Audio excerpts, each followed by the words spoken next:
అండి, welcome to Nishi channel. ఈరోజు మన వీడియోలో పచ్చి మామిడికాయలతో నోరూరించే తుక్కు పచ్చడిని ఎలా చేసుకోవాలో చూపించబోతున్నాను.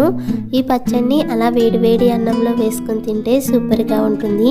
పెరుగన్నంలో నంచుకుని తినడానికి కూడా సూపర్ టేస్టీగా ఉంటుంది. అలాగే ఈ మామిడికాయ తుక్కు పచ్చడిని వంట చేసే టైం లేనప్పుడు కూడా సులువుగా 10 నిమిషాల్లో చేసుకుని తినేయచ్చు. మరి ఆలస్యం చేయకుండా నోరూరించే మామిడికాయ తుక్కు పచ్చడిని ఎలా చేసుకోవాలో చూద్దాం. ముందుగా మీడియం సైజులో ఉన్న 2 మామిడికాయలు తీసుకుని శుభ్రంగా కడిగి తడి లేకుండా తుడుచుకోవాలి. ఇప్పుడు ఈ మామిడికాయలకి పైనున్న తొక్కను తీయకుండా ఇలా చిన్న ముక్కలుగా కట్ చేసుకోవాలి. ఈ పచ్చడికి ఈ మామిడికాయ పైనున్న తొక్కతో చేసుకుంటేనే ఈ పచ్చడి టేస్ట్ అనేది బాగుంటుంది. ఇలా కట్ చేసుకున్న ముక్కల్ని ఒక మిక్సీ జార్లోకి తీసుకోవాలి. అలాగే 5-6 వెల్లుల్లి రేకల్ని పైనున్న పట్టును తీసుకుని వేసుకుని, అలాగే 1/2 టేబుల్ స్పూన్ జీలకర్ర, 1/2 టేబుల్ స్పూన్ పసుపు, రుచికి సరిపడినంత ఉప్పుని కూడా వేసుకోవాలి. ఇక్కడ మనం కల్లుప్పుని వేసుకుంటే టేస్ట్ బాగుంటుంది.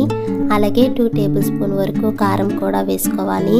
ఈ పచ్చడికి ఉప్పు కారం అనేది సరిపోతే కనుక ఆ తర్వాత రుచి చూసుకునైనా కలుపుకోవచ్చు. ఇలా అన్నీ వేసుకున్న తర్వాత నీళ్లు వేయకుండా కచ్చాబచ్చాగా గ్రైండ్ చేసుకోవాలి. మనం ఈ పచ్చడిని మరీ మెత్తగా కాకుండా ఇక్కడ చూపించే విధంగా ఇలా కొంచెం తుక్కు ఉండేలా గ్రైండ్ చేసుకోవాలి. అదే మనం రోట్లో చేసుకుంటే కనుక ఈ పచ్చడి టేస్ట్ అనేది ఇంకా బాగుంటుంది. ఇలా కచ్చాబచ్చాగా గ్రైండ్ చేసుకున్న పచ్చడిని రెడీగా పక్కన పెట్టుకుని, ఇప్పుడు గ్యాస్ పై ప్యాన్ పెట్టి 1 టేబుల్ స్పూన్ ఆవాలు, 1/2 టేబుల్ స్పూన్ మెంతులు వేసుకుని మంటలు లో ఫ్లేమ్లో పెట్టి కలుపుకుంటూ దోరగా ఫ్రై చేసుకోవాలి. ఇలా మెంతులు లైట్గా కలర్ మారిన తర్వాత పక్కకు తీసుకుని పూర్తిగా చల్లారిన తర్వాత మిక్సీ జార్లో వేసుకుని మెత్తగా పౌడర్లా గ్రైండ్ చేసుకోవాలి. ఇలా గ్రైండ్ చేసుకున్న ఈ పొడిని కూడా రెడీగా పక్కన పెట్టుకుని, ఇప్పుడు ఇదే ప్యాన్ గ్యాస్ పై పెట్టి 4-5 టేబుల్ స్పూన్ వరకు ఆయిల్ వేసుకోవాలి. ఈ పచ్చడికి ఆయిల్ ఎక్కువగానే పడుతుంది. ఆయిల్ వేడవిన తర్వాత కొన్ని పోపు దినుసులు వేసుకోవాలి. 1/2 టేబుల్ స్పూన్ జీలకర్ర, 1/2 టేబుల్ స్పూన్ ఆవాలు, 1 టేబుల్ స్పూన్ మినప్పప్పు, 4 ఎండుమిర్చి, కొంచెం కరివేపాకు వేసుకుని మంటలు లో ఫ్లేమ్లో పెట్టి దోరగా ఫ్రై చేసుకోవాలి. ఇలా దోరగా వేగిన తర్వాత మనం ముందుగా గ్రైండ్ చేసుకున్న మామిడికాయ తుక్కును కూడా వేసుకుని మంటలు లో ఫ్లేమ్లో పెట్టి 1-2 నిమిషాల పాటు మగ్గించుకోవాలి. మనం ఇలా మగ్గించుకోవడం వల్ల ఈ పచ్చడి పచ్చివాసన రాకుండా ఉంటుంది.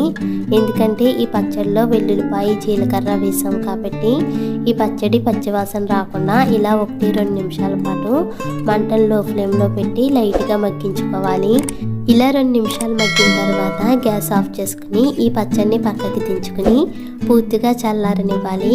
ఇలా పచ్చడి పూర్తిగా చల్లారిన తర్వాత మనం ముందుగా గ్రైండ్ చేసుకున్న ఆవాలు, మెంతి పొడి వేసుకుని ఒకసారి మొత్తం కలిసేలా కలుపుకోవాలి. అంతే, మనకి సూపర్ టేస్టీగా మామిడికాయ తుక్కు పచ్చడి అయితే రెడీ అయిపోయింది. ఇలా మనం చేసుకున్న పచ్చడి 4-5 రోజుల వరకు పాడవకుండా ఉంటుంది. ఈ పచ్చడిని అలా వేడి అన్నంలో వేసుకుని తింటే సూపర్గా ఉంటుంది. మీరు కూడా ఈ పచ్చడిని ట్రై చేసి చూడండి. ఈ వీడియో మీకు కూడా నచ్చినట్లయితే ప్లీజ్ లైక్ చేయండి, షేర్ చేయండి, సబ్స్క్రైబ్ చేసి పక్కనే ఉన్న బెల్ బటన్ని క్లిక్ చేయండి. Thank you for watching.